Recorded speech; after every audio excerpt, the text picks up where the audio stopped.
한 가지 알려드릴게요. 오늘 또 오전만 잠시 인구조사 센서스 하시는 분들이 그 트레이닝 한다고 저희들에게 간절히 부탁을 했습니다. 그래서 아주 또 사용하라고 얘기를 했습니다. 그래서 우리 교회가 이런 커뮤니티가 좀 사용할 때 그 문을 열어주므로 그래서 지금 이제 전번에 어떤 분들하고 그 커뮤니티 봉사하는 분들하고 얘기를 나누니까 그 전에는 요즘은 많이 좋았대요. 그 전에는 한국 사람들의 교회나 한국 사람들의 어떤 기관이 자기 커뮤니티에 세워지는 걸 안 좋아했대요. 왜냐하면은 특별히 교회 같은 거는 세금도 안 내니까 자기 커뮤니티에 도움도 안 되고 또 뭔가 모르게 한국 커뮤니티가 굉장히 자기들이 보기일 때는 굉장히 폐쇄적이라는 거죠.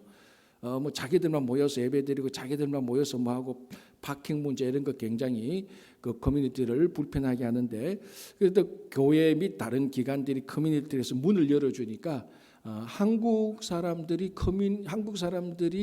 차지하는 어떤 건물 이런 것들이 커뮤니티를 위해서 문을 열어주니까 자기들이 굉장히 좋대요. 그래서 요즘은 뭔가 모르게 좀 자기 커뮤니티에 한국 건물이 들어서는 걸 옛날처럼 반감이 그렇게 많지 않답니다. 그게 이제 그 동안에 오면서 인식의 변화가 되면서 교회 이런 기관들이 커뮤니티에서 자꾸 문을 열어주니까 우리 커뮤니티 한국 사람 들어오는 거 웰컴 이제 이런 분위기가 많이 있다고 합니다. 한 얼마 전에 들은 얘기인데 그래서 저희 교회도 자꾸 가능하면 커뮤니티를 위해서 문을 열어주려고 그렇게 하고 있습니다. 예, 설교는 아니고요. 공지사항입니다. 자, 잠언 11장입니다. 잠언 11장 1절이 이렇게 되어 있습니다. 아주 유명한 구절이죠. 속이는 저울은 여호와께서 미워하시나 공평한 추는 그가 기뻐하시니라. 자, 이거는 이제 그 비즈니스 영역에서 일어나는 일이죠. 저울과 추 이게 가장 이제 공평, 공정. 그러니까 여러분 다 아시다시피 그 법원에 가면은 어떤 그림이 있죠? 주로 법원에 가면은 저울과 추를 들고 있죠. 그런데 그 들고 있는 사람 혹시 그 특징 봤습니까? 어떻죠? 눈을 가리고 있죠. 눈을 가리고 저울과 추를 딱 들고 있습니다. 그리고 공평하다는 겁니다. 어느 이쪽에 그러니까 다 추가 있으면 이쪽에 어느 무게를 올릴 때 누가 올리는지 못 보도록 그냥 공평하게 정말 그 저울과 추의 무게만 봐서 정당한 무게를 잴 수 있도록. 그 이제 원래는 비즈니스 용어인데 법원에서도 사용을 하는 거죠. 먼저 원래 비즈니스는 뭡니까? 그 장사를 할 때 이만큼 물건을 살 때 이만큼 물건의 무게에 해당하는 가격이 얼마인가 그걸 매기기 위하여서 이제 그 저울의 추를 사용하는 거죠. 그 공평한 것이죠. 공정한 것이죠. 그게 이제 원래 비즈니스 영역인데 법원에 가서 사용되는 이제 그런 변화를 보는데 오늘 바로 그걸 말하고 있습니다. 속이는 저울은 여호와께서 미워하신다. 속인다는 것 자체는 제가 계속해서 나올 때마다 말씀드리지만 이 속이는 것 자체는 사탄의 본성입니다. 사탄의 본성. 사탄은 항상 속이려고 하는 겁니다. 그래서 속여서 공동체를 분열시키고 사람들을 하나님의 백성들을 멸망시키려고 하는 이게 바로 사탄의 본성입니다. 그런데 이게 이제 비즈니스에 들어오면은 그 저울에 있는 추를 속이죠. 무게를 속여서 자기에게 이득을 가지려고 하는 이런 것들은 하나님께서 싫어하신다. 그러니까 이거 공평한 추와 저울은 신뢰와 정직인 것이죠. 여러분 뭐 그 비즈니스 하시는 사람들 특별히 거상들의 자서전이나 그 사람들이 썼던 책을 읽어보면 한결같이 똑같은 말이 나오는데 그게 뭡니까? 비즈니스를 하는 사람은 큰 비즈니스를 하려면 할수록 정직과 신뢰를 얻어야 된다. 지금 약간 이익을 얻으려고 잠깐 더 물질을 더 얻으려고 이 사람을 속이고 신뢰를 주지 않을 때에 지금은 이익이지만 결국 그 다음에는 그 큰 손해를 가져오기 때문에 큰 비즈니스 할 때는 아니 작은 비즈니스도 똑같습니다. 뭐 동네 구멍가게도 똑같죠. 그 신뢰와 그 정직하지 않은 사람은 비즈니스를 이루어 나갈 수 없습니다. 자, 이게 비즈니스 용어에서 사용되는 단어인데 사실은 하나님과의 우리와의 관계도 똑같습니다. 인간 관계도 똑같고요. 비즈니스 관계도 똑같고요. 가장 중요한 것은 신뢰와 정직입니다. 자, 여러분들이 어떤 사람한테 일을 맡기려고 할 때 어떤 사람에게 맡깁니까? 정직한 사람, 그리고 믿음직한 사람, 그리고 능력이 있는 사람입니다. 그렇잖아요. 아무리 능력이 있어도 신뢰하지 못하고 정직하지 못한 사람은 일을 못 맡깁니다. 아니 맡기면은 글자 그대로 진짜 고양이에게 생선 맡기는 꼴이 되죠. 그러나 아무리 능력이 있어도 신뢰와 정직하다고 확신이 되는 사람에게 일을 맡기는 겁니다. 그게 비즈니스나 인간관계인데 하나님과의 관계도 똑같습니다. 하나님은 항상 우리를 신뢰했고 항상 우리에게 정직했었던 분입니다. 그런데 반면에 우리들이 항상 하나님을 배반하고 항상 현재 상황에 적응돼서 현재 상황에 동화돼서 하나님을 신뢰하지 못했던 것이 우리 모습이죠. 그런데 오늘 속이는 저울, 우리가 일터에서도 혹시나 속였지 않은지, 인간관계에서 속였지 않은지, 그리고 감히 하나님께도 속이려고 달려들고 있지는 않은지, 그리고 자기 자신을 속이고 있지는 않은지 우리가 다시 한번 생각해 볼 구절입니다. 그래서 1절, 속이는 저울은 여호와께서 미워하시나 공평한 추는 그가 기뻐하신다. 그죠? 자, 2절 보겠습니다. 교만이 오면 욕도 오거니와 겸손한 자에게는 지혜가 있다. 자, 지금 계속해서 잠언의 지혜가 싫어하는 것, 교만 또 뭐 계속해서 나오고 있는 것입니다. 그 교만의 결과는 뭡니까? 수치죠. 결국 교만이 오면 욕도 온다. 교만의 마지막 결론은 수치입니다. 치욕을 당하게 되고 부끄럽게 되는 거죠. 유대인들 가장 자기들이 제일 좋아하고 가치가 있는 덕목은 명예고 가장 싫어하고 가장 나쁜 덕목이 수치죠. 그러니까 honor에 반대되는 수치, shame. honor와 이 shame은 유대인들이 가장 좋아하고 가장 싫어하는 겁니다. 그래서 여기도 보면은 교만한 자는 수치로 간다 이렇게 되어 있습니다. 욕을 얻어먹는 것입니다. 우리 성경에서도 이런 일 굉장히 많죠. 그 전에도 얘기했지만은 원래 그 사탄의 본질은 교만했다가 타락한 천사였다라고 얘기를 했고요. 우리 다니엘서 보면은 그 바벨론의 유명한 왕이 나오죠. 누구죠? 느부갓네살 왕이 나오죠. 이 느부갓네살 왕은 우리가 역사를 보면 굉장히 강력한 절대 군주였습니다. 굉장히 그 이라크 지역, 바로 그 지역의 메소포타미아 지역, 바벨론 지역에 가장 강력한 왕이고 사실 역사적으로 보면은 뭐 굉장히 훌륭한 왕이었죠. 바벨론의 입장에서 볼 때 굉장히 훌륭한 왕이었고 옛날에 사담 후세인이 자기의 롤 모델이 바로 이 바벨론의 느부갓네살 왕이었습니다. 그래서 이라크가 차지하고자 했던 그 땅, 원형을 느부갓네살이 차지했던 그 땅을 자기가 차지하는 것이 자기의 왕으로서의 자기의 뭐라 그럽니까 비전이었죠. 그만큼 이 느부갓네살이 강력한 절대 군주였는데 그 당시 강력한 절대 군주는 다 신격화합니다. 다 자기가 신이라고 생각하고 또는 최소한 신으로 만들어 나가는 것입니다. 그런데 우리 다니엘서를 보면 하나님께서 느부갓네살을 어떻게 만듭니까? 짐승처럼 만들어 버리죠. 그래서 옷을 벗고 머리는 사자 모양으로 하고 뭐 이런 사자가 됐다는 게 아니고 사자 모양으로 하고 마치 소가 풀을 뜯어 먹듯이 그러니까 이게 어떻게 보면 그래서 요즘 의학자들이 말하기는 실성해버렸다 또는 굉장히 급격한 치매가 일어났다 이렇게 얘기를 합니다. 그 상태를 봤을 때 생각해 보십시오. 신격화된 왕이 소처럼 옷을 벗고 네 발로 기어다니면서 풀을 뜯고 있었으니까 얼마나 그게 수치스럽고 욕됨이었습니까? 신격화했던 절대군주로 왕처럼 이렇게 올라갔던 이 왕을 하나님께서 쳐서 수치를 당하게 하는 것입니다. 그래서 우리가 오늘 또 2절에 나온 것처럼 교만이 오면 욕도 온다라고 이렇게 얘기를 하고요. 하만도 그렇잖아요.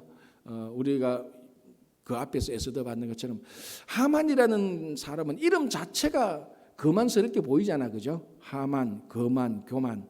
뭐 이름 자체 뉘앙스도 그런데 하만이 얼마나 교만했습니까? 왕 다음에는 자기가 최고였는데 실컷은 자기가 다 쥐고 있으려고 그랬죠. 그래서 자기가 궁 밖에 나오면 모든 사람들을 자기를 경배하도록 만들어 놔버린 것 아닙니까? 왕은 궁 밖에 안 나오니까 총리는 궁 밖에 나오니까 자기가 궁 밖에 나올 때 모든 사람이 왕처럼 경배하듯이 경배하라.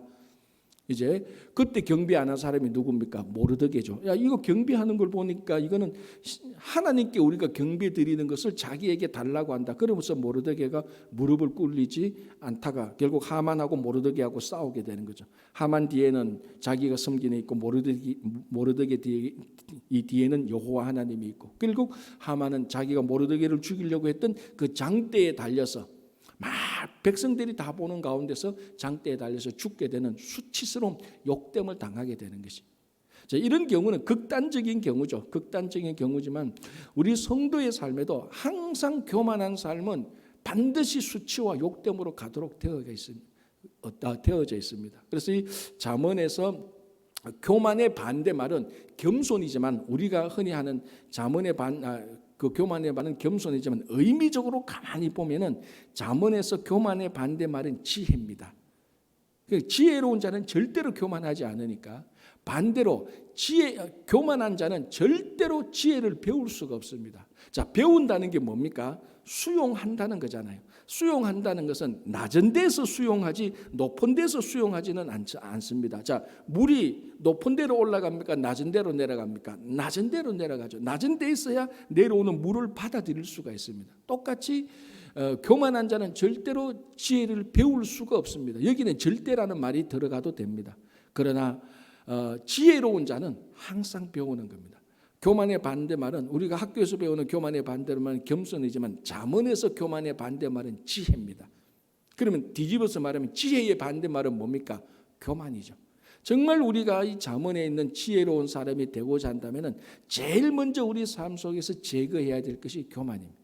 그래서 교만이 오면은 욕됨 또 온다. 자, 그리고 그 다음에 뭐라고 말합니까? 겸손한 자에게는 지혜가 있다라고 말을 하는 것입니다. 확실하게 확인하게 대조해서 우리들에게 설명을 하고 있습니다.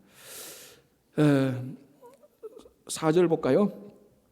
재물은 진노하시는 날에 무익하나 공의는 죽음에서 건지느니라. 자, 어제만 해도 제가 이 재물은 잠언 10장 15절 부자의 재물은 그의 견고한 성이요라고 말했습니다. 잠언에서 재물은 근면한 사람, 성실한 사람의 대가로 주어지는 것이라고 그랬습니다. 그래서 잠언을 가만히 보면 잠언은 의외로 이 재물에 대해서 굉장히 긍정적으로 보고 있습니다. 근면한 사람, 성실한 사람이 받아 누리는 것, 그리고 그런 사람에게 하나님께서 주시는 복으로 말하고 있는데, 오늘 본문 11장 4절은 재물은 진노하시는 날에 무익하다라고 말하는데, 여기서 재물은 불의한 재물을 말합니다.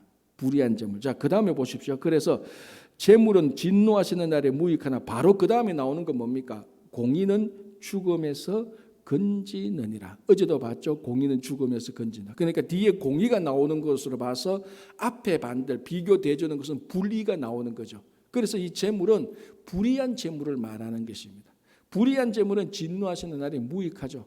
자, 불의한 재물을 어제 뭐라고 말했습니까? 불의한 재물은 불의하게 벌어들인 것, 불의한 것입니다. 그리고 불의하게 사용하는 것, 불의한 재물입니다.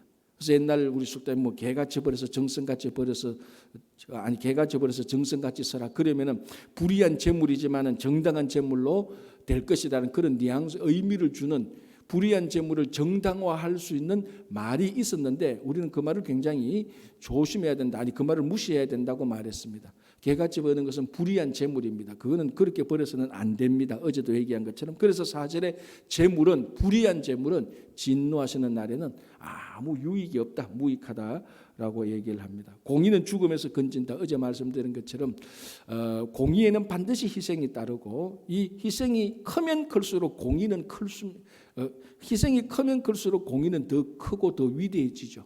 그래서 예수 그리스도의 희생은 하나님께서 자기 아들을 이 땅에 보냈는데, 예수 그리스도의 죽음, 그래서 어떤 신학자는 예수 그리스도의 죽음을 하나님의 죽음하고 똑같이 일치시키죠. 그렇죠. 삼위일체적인 측면에서. 그래서 십자가에서 하나님이 죽으셨다라고 말하는데, 하나님께서 죽으신 것만큼 희생이 어디 있습니까? 그렇게 희생이 크면 클수록 공의는 더 큰 것이죠. 그래서 희생이 있는 공의가 죽음으로 말미암아 온 인류는 죄로 태어날 죄인인 온 인류는 구원을 얻을 수 있는 것입니다. 그렇죠? 그래서 이런 희생이 있는 공의가 많은 공동체가 정말로 좋은 것이죠. 자, 그래서 한번 보십시오. 10절을 바로 보시기 바랍니다. 10절이 이렇게 되어 있습니다. 의인이 형통하면 성읍이 즐거워한다. 그리고 악인이 패망하면 기뻐 외친다. 그러니까 한 성읍이 기쁘고 즐겁고 활기차기 위해서 어떻게 해야 됩니까? 의인이 형통해야 된다는 것입니다.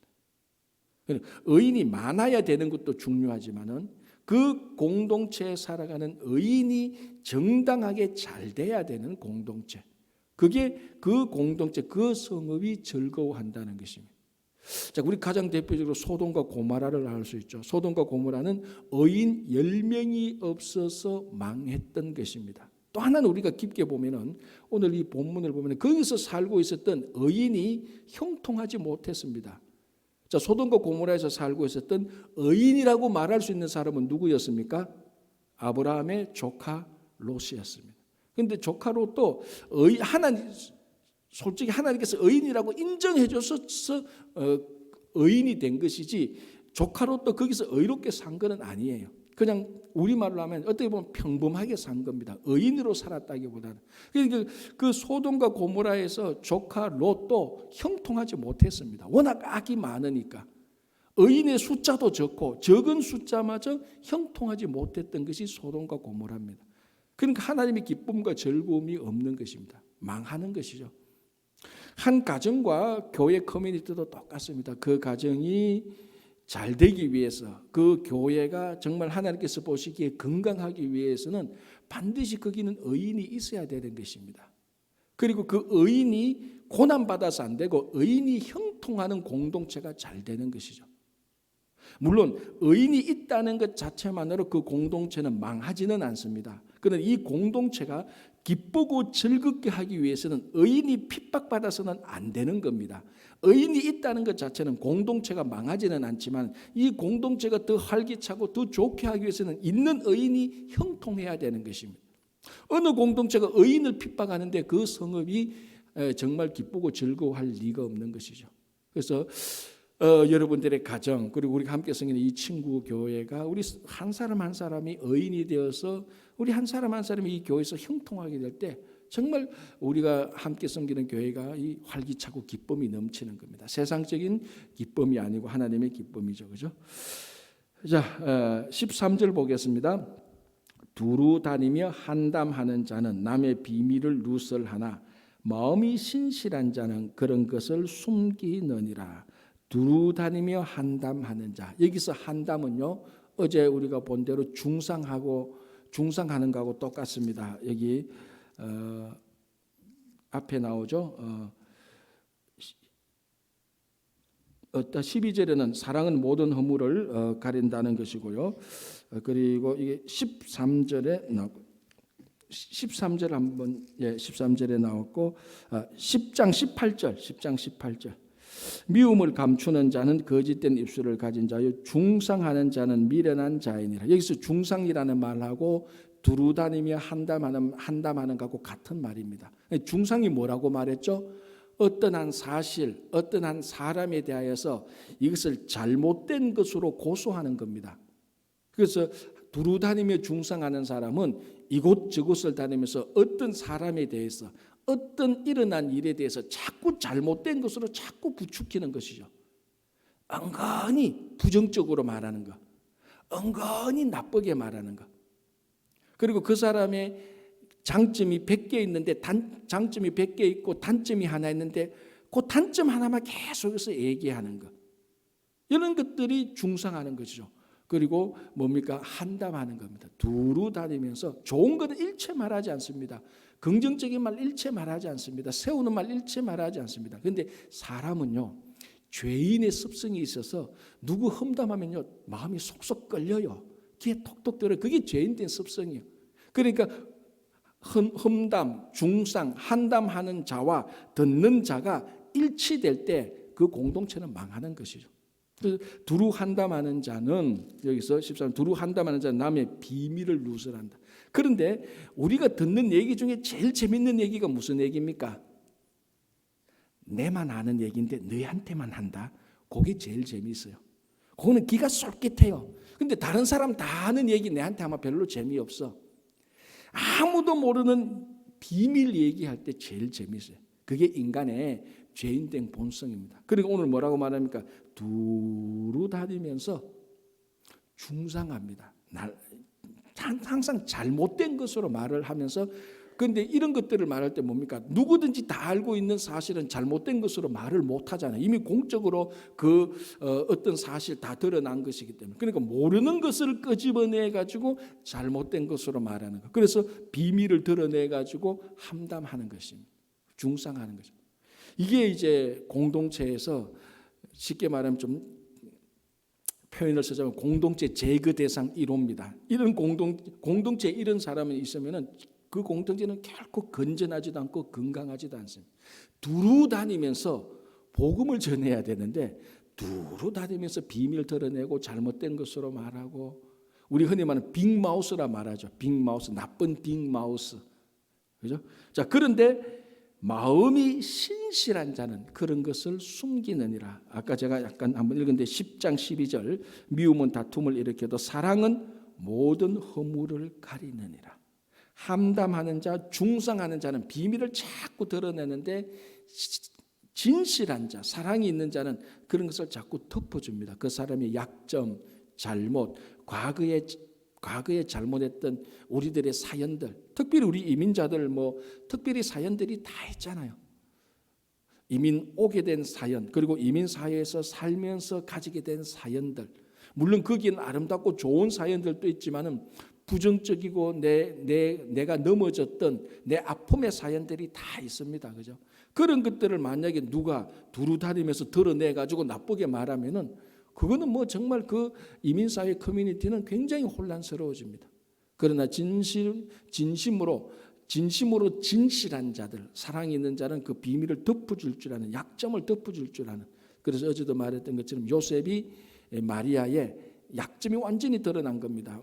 잉태해버렸으니까 처녀가 그걸 드러내지 않고, 그죠? 덮어준 그런 것들을 우리가 봅니다.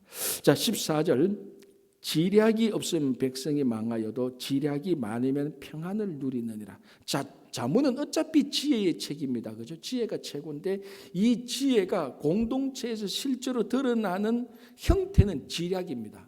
플랜 계획을 세우고 그리고 함께 모여서 미팅을 해서 의견을 모으는 것, 이런 것들을 말하고 있습니다. 이런 것들이 있어야 백성이 지략이 없으면, 이런 것들이 없으면 백성이 망하여도 이런 것들이 있다면 평안을 누리게 된다라고 말을 합니다. 우리 한국 사람들은 신앙생활 그러면은 순수한 데 초점을 참 많이 맞추고 있어요. 그건 굉장히 좋지만은 신앙생활은 두 개의 날개가 있습니다. 하나는 순수한 것이고 하나는 뭡니까? 지혜로운 것이죠. 이건 제 말이 아니고 누구 말이죠? 예수님 말이죠. 예수님께서 뭐라고 말했습니까? 죄송합니다. 비둘기같이 순수하고 뱀같이 지혜로워라고 말하고 있습니다. 이 지혜는 다른 사람을 속이고 넘어뜨리고 하는 그런 지혜가 아닙니다. 그죠? 험담하고 중상하는 그런 지혜가 아니고 정말 하나님께로부터 받은 지혜, 하나님을 경외하는 것에서부터 시작한 그런 지혜들. 그러니까 이제 이미지를 사용해서 뱀이 굉장히 간사하지만 그걸 좋게 보면은 뱀이 간사할 정도로 지혜로울 만큼 순수한 사람이 그만큼 지혜로워라는 것입니다. 그래서 우리가 순수한 신앙과 지혜로운 신앙이 항상 같이 있어야 됩니다. 그래서 오늘 또 뭐라고 말합니까? 지략이 없으면, 이게 없고 순수한 것만 있어도 망한다라고 말을 하는 거죠. 순수하게만 있어도 망한다. 진짜 그런 걸 우리가 이렇게 말, 진짜로 순진한, 부정적으로 순진한이라고 말합니다. 그러나 신앙은 순진하지만 그걸 순진함의 약점을 보완해주는 지략이 같이 있어야 돼요. 가정도 똑같고 교회도 똑같습니다. 비전이 있어야 되고 그 비전을 세워나가는 플랜이 있어야 되고, 그리고 이 시대를 볼 줄 아는, 이 시대가 앞으로 이러니까 미래가 어떨 것이라고 끊임없이 하나님부터 지혜를 받고 그것을 매 단계마다 플랜을 세워서 나가는 것. 그래야 망하지 않고 그 커뮤니티 있는 백성들이 평안을 누린다라고 말을 합니다. 그래서 우리가 기도할 때 하나님 지혜를 주시고 지략을 주십시오라고 우리는 기도해야 되고, 우리 자녀들을 위해서도 그런 것들을 기도해야 되는 것입니다. 16절 볼까요? 죄송합니다. 15절은 보정이죠. 한번 읽고 넘어가겠습니다. 15절. 타인을 위하여 보정이 되는 자는 손해를 당하여도 보정이 되기를 싫어하는 자는 평안하다. 자, 앞에서 얘기했죠. 이 보정이 얼마나 우리가 중요하게 생각해야 되는 걸 다시 한번 얘기하고요. 얘기해 주고, 그 16절. 유득한 여자는 존령을 얻고 건면한 남자는 재물을 얻느니라. 자, 아까도 얘기했죠. 잠언에서 말하는 재물은 나쁘게 보는 게 아니라고 말했습니다. 하나님께서 주시는 선물이라고 말했습니다. 누가 얻습니까? 건면한 남자는 재물을 얻는다라고 말했습니다. 그래서 사회적인 구조가 좀 나빠도 우리는 건면하고 성실하게 사는 것을 사회적 구조 핑계를 댈 수 없다는 겁니다. 그래서 기본적으로 건면하고 성실하게 살아가는 것, 그거는 지혜 있는 자 그리고 성도라면 마땅히 해야 될 것이죠. 그리고 건면한 남자의 비교 대조되는 게 뭡니까? 유득한 여자, 덕이 있는 여자는 존령을 얻는다, 명예를 얻는다는 겁니다. 최고의 가치를 얻는다는 겁니다. 그러니까 누가 잠언에서 말하는 이스라엘 사람들, 유대인들이 생각하는 최고의 가치, 명예라고 생각했죠. 아너. 여기서 존령은 아너거든요. 누가 이 아너를 얻는가? 유득한 여자. 꼭 여자라고 말하기보다는 유득한 사람, 덕이 있는 사람. 자, 여러분들이 생각할 때는 덕이 있는 사람이 어떤 사람이 덕이 있습니까? 라고 말하면 정확히 말로 설명하지는 못하겠는데 이기적이지 않은 사람, 이런 이미지가 있잖아요. 이기적이 않은 사람, 너무 계산적이어서 자기에게만 이익을 얻으려고 하는 사람, 이런 사람들한테서는 덕스러움을 찾지 못합니다. 그죠? 공동체를 위해서 내가 좀 양보할 줄 알고 좀 손해도 볼 줄 알고 품어줄 줄도 아는 것, 정말로 어머니 같은, 자녀에 대한 어머니 같은 그런 여자에게는 존령, 명예가 주어진다. 그게 성경이 말하는 지혜죠. 다시 말씀드리자면 성경이 말하는 지혜는 여성 명사를 쓰고 있다는 것입니다. 그래서 이게 31장으로 보면 마지막 장에 가면 이 유득한 여자는 현숙한 여인으로 더 성화되어서 우리들에게 또 지혜를 말해줍니다. 그건 마지막에 우리가 살펴보고요. 그래서 유득한 여자는 종의 명예를 얻게 되고 덕이 있는 사람, 너무 계산적이지 않고 너무 자기 이익만 챙기지 않는 사람, 정말로 어떤 사람 보면 진짜 셀피시한 사람이 있죠. 철두철미하게 계산에 빠른 사람, 딱 무슨 일이 생기면 벌써 머리 돌아가는 소리가 막 들립니다. 잔머리 돌아가는 소리가 딱 들려요. 어떻게 하면 이 사건, 이 일에서 자기에게 이익을 얻을까? 그렇게 하면 이익은 얻을 수가 있어요. 그러나 아무런 명예를 주어지지 않고 누구와 봐도 그 사람을 덕스럽다라고 말하지 않습니다. 그렇죠? 자, 이거하고 또 같은 맥락으로, 이제는 반대되는 맥락으로 말하는데 22절을 한번 보시기 바랍니다. 아름다운 여인이 삼가지 아니하는 것은 마치 돼지코의 금고리 같으니라. 자, 여러분 돼지코의 금고리를 한번 상상해 보십시오. 이런 걸 가리켜서 우리가 꼴불견이다 말을 하죠. 여기서 돼지는 많이 먹는 짐승을 의미하는 것이 아닙니다. 여기서 돼지는 추한 것을 말하죠. 돼지는 진흙탕과 자기가 싼 배설물하고 같이 거기에 뒹구는 겁니다. 돼지, 그죠? 여러분 실제로 돼지는요 많이 먹는 짐승이 아니에요. 돼지보다 더 많이 먹는 게 누군 줄 압니까? 사람이에요. 위로 따져보면 돼지는 절대로요 자기 위에 100% 음식을 다 채우지 않아요. 전번에 보니까 70 내지 80% 이상을 안 채운대요. 돼지는 자기 위를. 사람만 100% 채워요. 그러니까 돼지에 있는 위하고 사람이 있는 위하고 서로 얘기하면요 돼지에 있는 위가 사람 위 보고 네가 돼지 같다 그럴 거예요. 사람만 위를 채우니까. 그러니까 우리가 짐승에 대해서 굉장히 우리가 오판하고 있는 게 많은데 여기서 돼지는 살찌우는 돼지가 아니고 추한, 자기가 산 배설물에 진흙이 있고 냄새나 거기 막 뒹구는 겁니다. 그걸 말하는 겁니다. 그렇죠? 그러니까 그 추한 돼지 코에 금고리를 갖다 놓았으니까, 금고리를 꼽아 놓았으니까 얼마나 그게 꼴불견입니까? 근데 이게 뭐하고 같은가 하면은 아름다운 여인이 삼가지 아니한 거. 이 삼가지 아니한다는 것은 단정치 못한다 이 말입니다. 그렇죠? 여러분 이 사람이라는 것이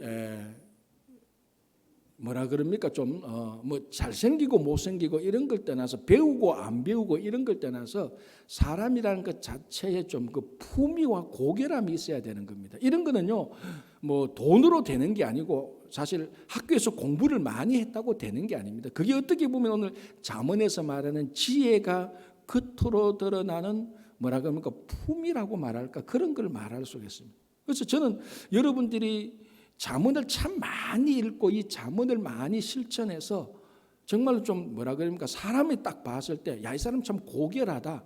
품격이 있다. 그래도 얘기를 하면은 향기가 있다. 우리 아주 일반적으로 야, 이 사람 참 향기가 있는 사람이다. 그런 사람이 성도의 모습들입니다. 그래서 이 하나님께서 그런 것들을 우리들에게 주셨습니다. 사실은 하나님 형상을 우리들에게 주셨으니까 그게 계속해서 어그러지고 왜곡돼서 그것을 회복하지 못해서 그랬지.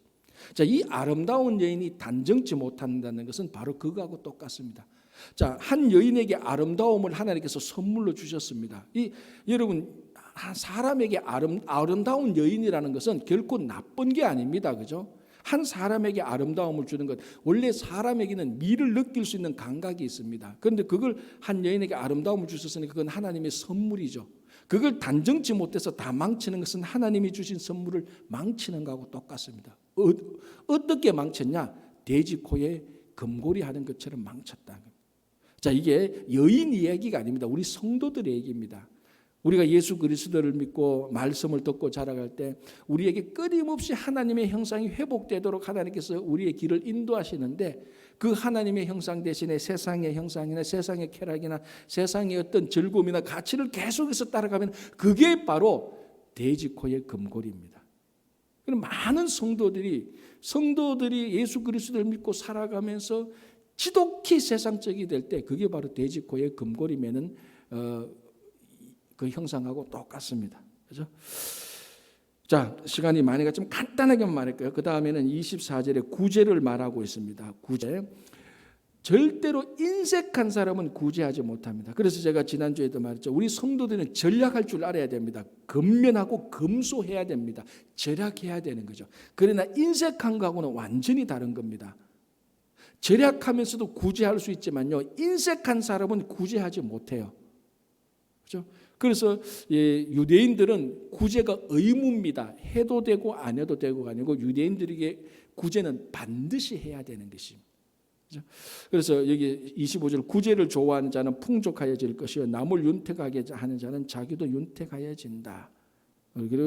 그래서 늘 우리가 우리 삶 속에서 구제할 사람을 위해서 기도하고 그 사람을 때와 행편에 따라서 물질적으로 시간적으로 재능적으로 도와주는 교회와 그리고 성도가 되어야 되는 것입니다. 자, 28절 자기의 재물을 의지한 자는 패망한다. 자, 하나님께서 재물을 주셨습니다.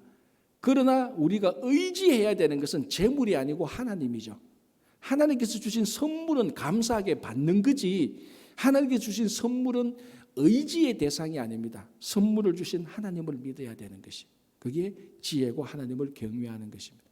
오늘도 여러분들 이 지혜의 사람으로서 계속해서 자라가고 성숙한 하루가 되시기를 간절히 바랍니다. 기도하겠습니다.